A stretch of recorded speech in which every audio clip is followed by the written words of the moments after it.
Welcome to this week's edition of the Business 7 Show. My name is Zohan Neklache, and today we speak renewables, particularly biogas. Step into the world of sports with Sport Rap TV, your ultimate destination for everything from breaking news and local highlights to in-depth interviews and behind-the-scenes stories. We feature a variety of shows covering football, athletics, motorsport, lifestyle, and more. Whether it's local competition or international events making headlines, we've got you covered with the latest updates, expert analysis, and exclusive insights from Namibia and beyond. Join us as we celebrate our athletes, explore their journeys, and bring you closer to the action every day. Catch all the action on Sport Rap TV and online at oneup2.com. Stay connected, stay inspired, and never miss a moment of the game.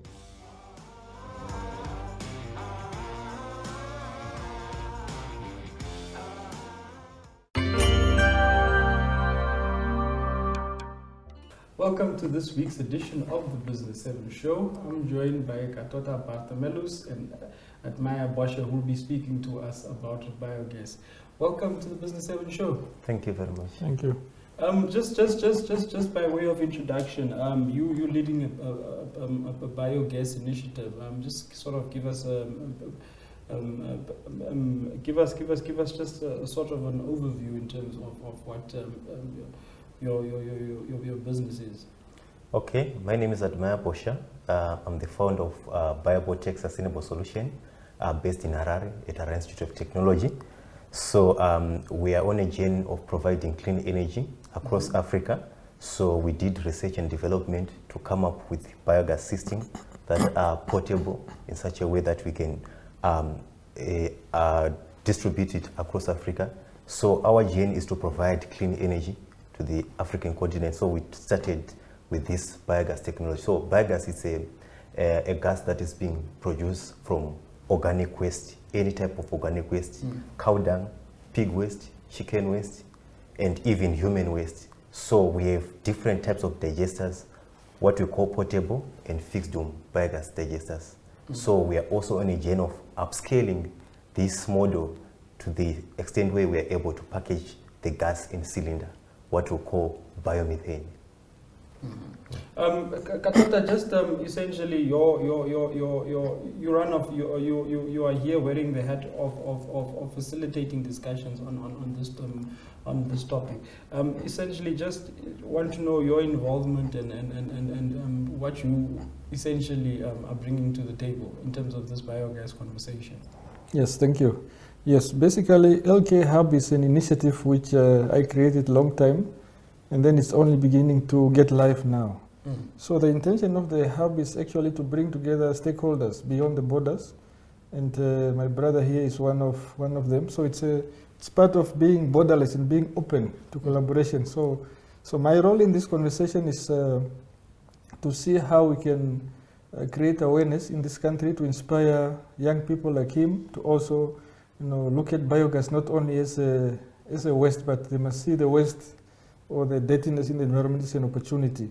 So firstly is to create awareness around that, and also to just encourage young people, especially given you have seen in our country a lot of youth unemployment and so on and so forth. So my forum is essentially just a platform which brings together stakeholders from the different spheres of the economy. And this is one of the green initiatives to see how we can potentially inspire fellow young people to reach out to him, to follow him on social media, or even organize themselves in groups so that they can reach out for more information. So in Namibia at the moment, we are hosted by different partners. The STEM Center, it's Minds in Action. That is where our interim arrangement is in terms of office space. If young people want to come through for discussions, for more information, that is where our forum is at the moment, the STEM Center in the Southern Industry. And also to then be an agent of change in this movement, if you like. Yeah. You touched on the issue of unemployment, and I want to bring this question back to it. How do you see? We're grappling with an issue of unemployment within Namibia. We've seen our broad unemployment rate shoot up close to 50%. Biogas as a product, How do you see this potentially tackling the issue of unemployment? And this isn't just speaking to the issue of Namibia, but Africa in general. So the issue of unemployment, that's what actually inspired me to start this business. You know, I started when I was still a student, and I started by doing research and development to come up with solutions that are going to solve this unemployment problem. So when I was studying my degree in biotechnology at the Institute of Technology in Harare, I told myself, by the time I finish school, I have to come up with a business that is going to solve unemployment problems. So come to the issue on how this biogas can also help to reduce unemployment issue. You know, biogas can be integrated with other business models, whereby we can also have youth having piggery farming, where they are going to have piggery farming and also having a biogas system that is going to generate gas that they can use for heating their pigs. You know, pigs and chicks, they need heating purposes. They need heating for them to grow well. So they can use the waste from the pigs and generate that gas and use for heating. And they can also power generators. So we can also come up with youth who are going to be distributors of these biodigesters across Africa, in Namibia, in Zimbabwe, in Zambia, where they will be distributing these biodigesters. And that means we're going to create employment to the youth. So these are how biogas solution can also help in increasing employment to our youth in Namibia and across Africa.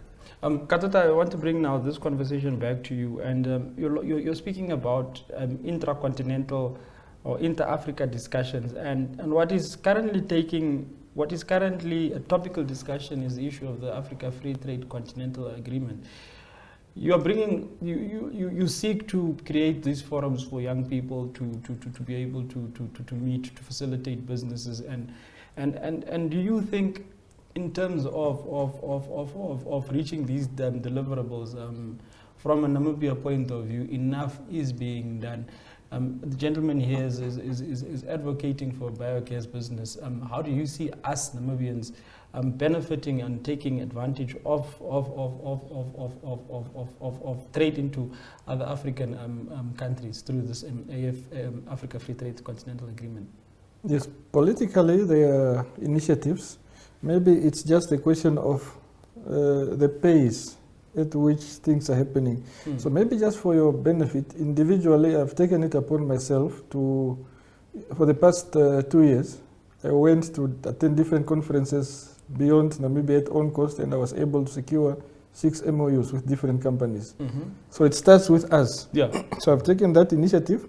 Yes, politically we know there are national initiatives that are happening, but then if we don't start with ourselves and take that initiative, it's very difficult for things to happen. I know it recently there are different engagements at SADC forums and elsewhere in Africa at AU where these discussions are happening at a high level perspective, but the question is whether that information reached the ground. So I thought, as part of being aligned to that master plan, so my brother and I decided to say, why can we not reach out and see if we can also just create this awareness through this kind of initiatives. Eventually, the idea is something we cannot do alone, and you know, it's a partnership agreement where we need to call for more stakeholder collaboration and engagements to make the impact, because you know, one man show, it's very difficult when it comes to these national drives. So, but we have taken the lead in terms of being champions to create the awareness, because one side is the policy aspect. That is where the policymakers also need to be aware about, you know, what are the barriers and bottlenecks in terms of, you know, transforming this journey, especially the cross-border trade. But also within the country, we have so many opportunities, like in Namibia. So many opportunities, and now that there's this youth fund for young people, and this is some of the information they need to know, free information for them to then do more research, and if they want help, they can still get that help to help them, you know, package bankable business plans, whether they go to the national grant funding or whoever that can sponsor them. But this is why it's important to share such information and also build cross-border relationship. Then Bosha is in Zambia or Zimbabwe. So then naturally it will start at an individual level. So eventually it will, build into something tangible. Namibia is a very unique country in the sense that very vast, low population, and we've got a water issue. And one of the things is that there's always this perception that cost of production to produce something within Namibia would typically be expensive as compared to South Africa or Zimbabwe, where you've got this closeness or compactness. This biogas conversation that you're having and this thing that you're leading, what are some of the immediate opportunities that you can already see just by observation, driving across Namibia, or by being around in Windhoek? Okay, opportunities in terms of biogas or in other areas? No, biogas. Okay. Just to keep our conversation centered around biogas. Okay, so the opportunities, it goes on empowering the communities to have clean cooking solution. In rural areas, there are people who are using firewood for cooking purposes, especially women. They travel long distance to try to fetch firewood, and they're exposed to dangers. But let's say if you are going to provide this system to the communities, it means that we are now going to reduce the burden for them to try to fetch firewood on a daily basis.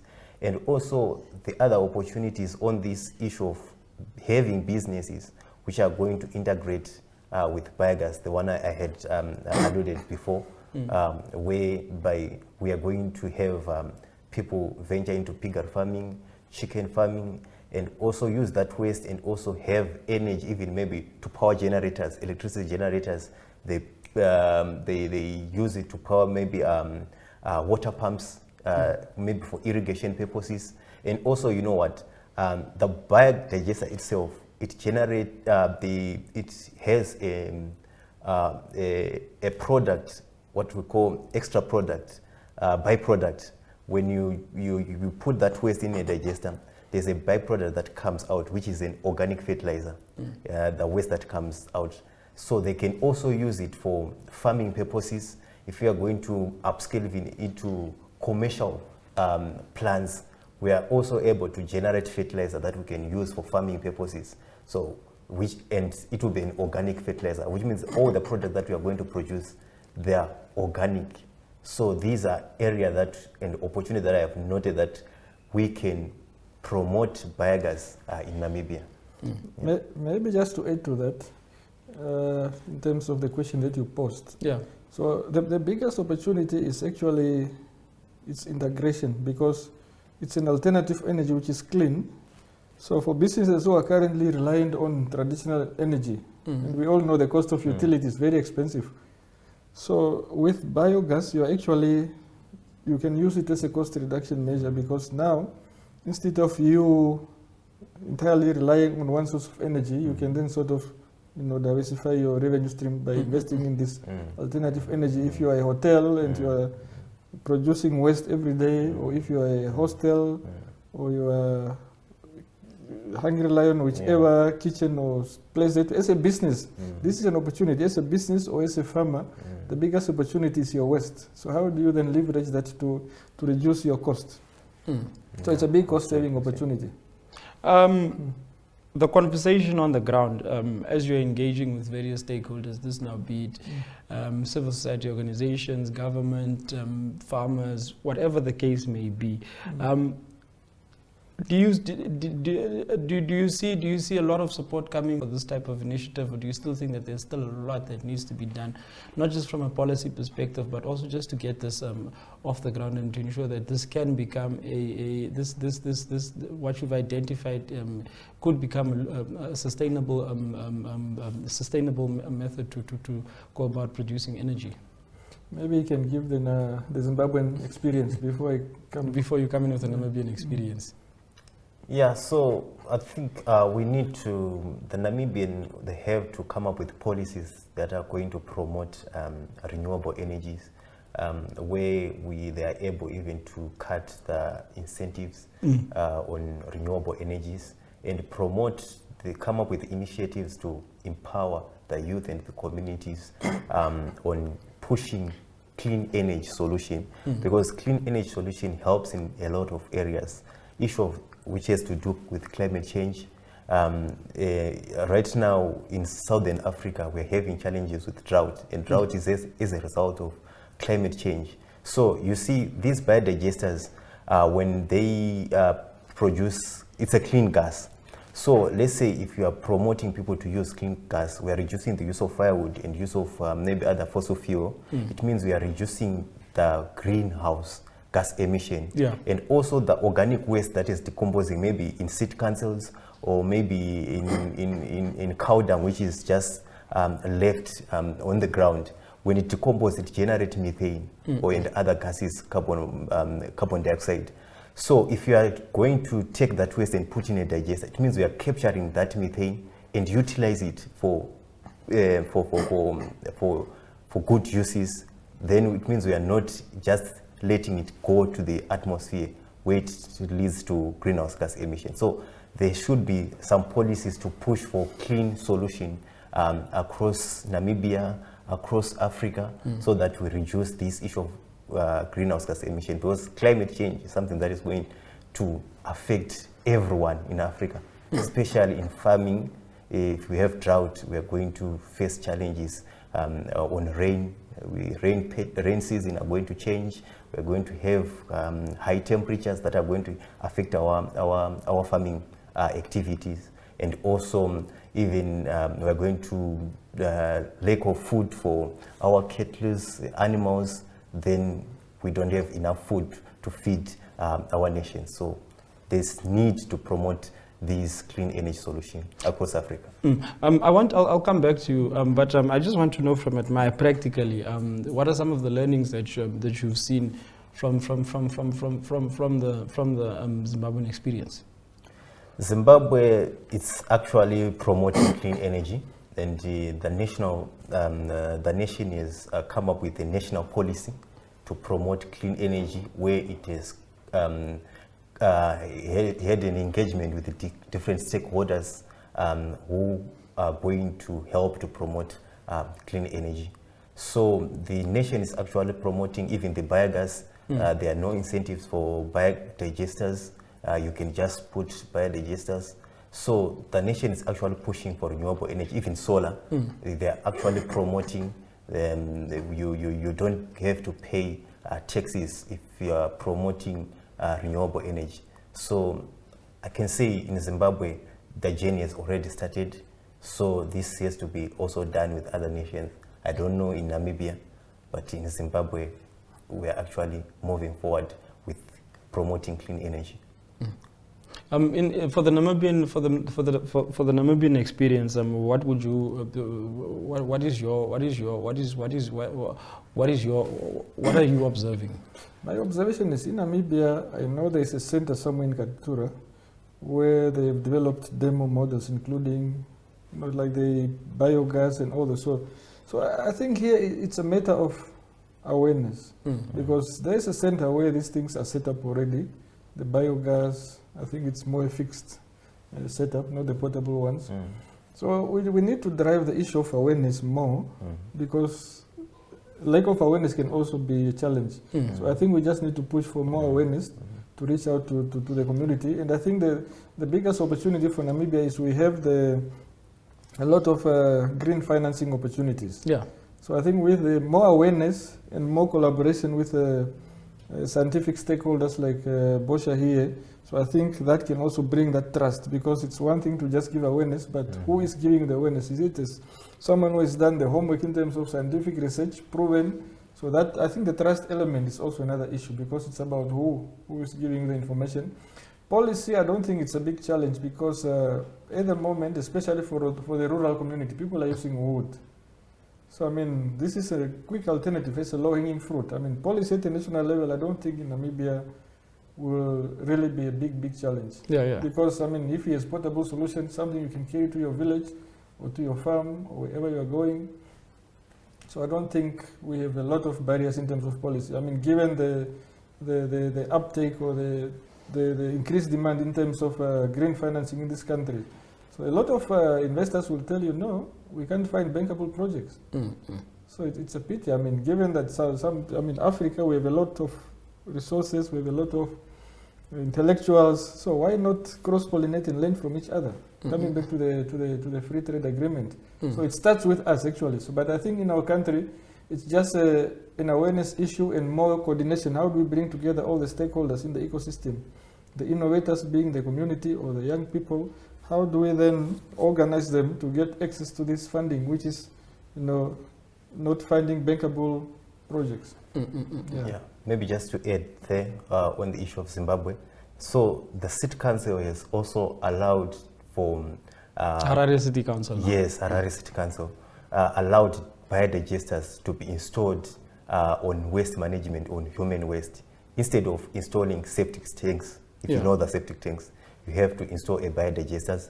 You can do it at a household level, or you can do at a community level. Maybe it's a clustered community. You can have a biogas plant built, or what you call fixed dome. We are actually installing fixed dome biodigesters. These ones are not portable, but they are built on bricks, so they can work as a waste management, where you take all the waste from the community and manage it on site and generate the gas that you can use to power that community, maybe for cooking, or you are powering a biogas generator and provide electricity in that community.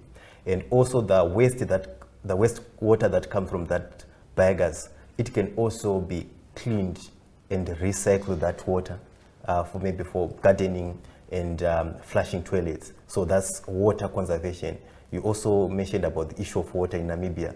These are other things that we can also implement to manage the water so that we can recycle it. So it can be done at a household level, or at a community level, or at a national level, where we have a biogas plant, maybe at the Council of Namibia, which is going to generate biogas. Then that biogas, we can use it maybe for powering generator, or maybe to provide gas to the nation. What are some of the immediate opportunities that you've identified? I mean, you spoke about low-hanging fruits where you used the example of firewood. But I'm sure, in exploring this topic and having seen what Edma has been able to do back home in Zimbabwe, looking at the case of Namibia, where do you see the immediate opportunities? Surely you would not venture into it if you did not see the potential of it.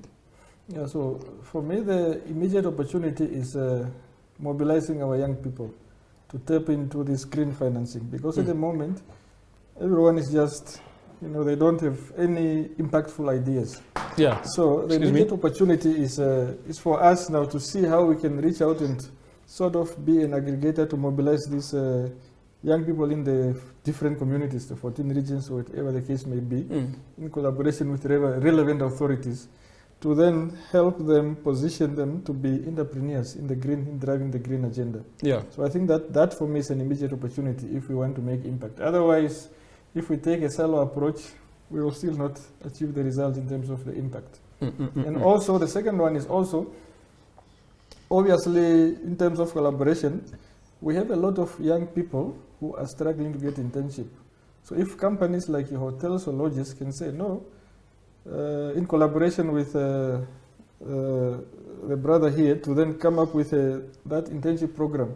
And then these people can be attached to help companies in terms of whether it's a tourism hotel or whether you are a hostel or what have you, in terms of, because it's one thing is the technical side of setting up and managing, and then the other side is obviously now the economic side, where because this biodigester also is an integration of technology, where you can monitor using the technology to monitor the level of metering, and also it records the credit emissions. So that will also have that component of ESG. It also has that component of reporting to then generate the carbon emissions. Even companies who are just throwing money without, tangible impact.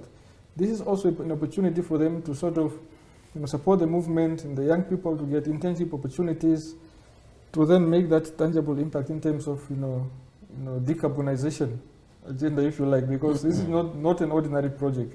So one can still, bring in that element of how do you then take these carbon credits and sort of monetize the credit and trade them off and get some credits. What are some of the perceived challenges that you think could curtail or could sort of affect such a project from taking off within the Namibian context? Talking under correction, I'm not sure about the compliance landscape. So I will just need to check with the relevant authorities on the compliance space as far as this kind of business models are concerned. But obviously the community and also change management, because we are used to this. So managing change, that is a process which also one needs to manage in terms of, because now I think for me, yes, we know that it takes time for people to change, but now that we have seen the impact of the economy, if one can package a proposition to create awareness around the benefits of using biogas in terms of, yes, the environmental benefit, but also you have the benefit of efficiency, cost reduction. I think that might be a strong selling point. And also the other one is then part of overcoming the challenges is to also inspire young people to tap into this space as entrepreneurs. They have an opportunity of a mentor here. So I think this kind of things, and I mean, we have a lot of money, unlisted managers and all this money, most of it is going back. You know, they can't find bankable solutions, and I believe these are some of the untapped opportunities. You know, how do we turn the West into an opportunity? So I think for me, that is how one can overcome the challenges around, you know, the lack of uptake. Your last take, Maya? So the challenge that we have to solve is again on the youth. We need to build the youth who have the entrepreneurship mindset. You know, the challenge that we're having, sometimes our educational system in Africa is more promoting on creating people who are going to work, but we are not creating those employment opportunities or businesses. So there's need for us also to put that mindset of building business into our youth. So that's the other side that I see that has to be promoted even in Namibia. I don't know the rate of unemployment in Namibia, but this has to be done even starting at a school level.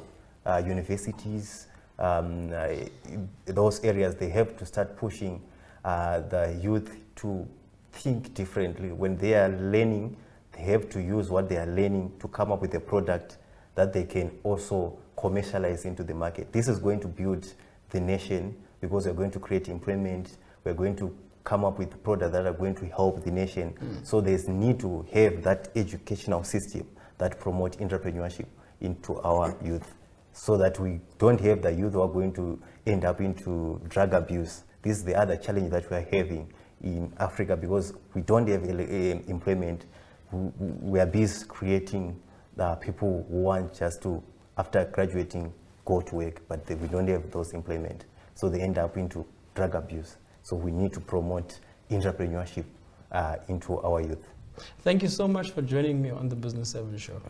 Thank you very much. And that concludes this evening's edition of the Business 7 show. Have yourself a pleasant evening.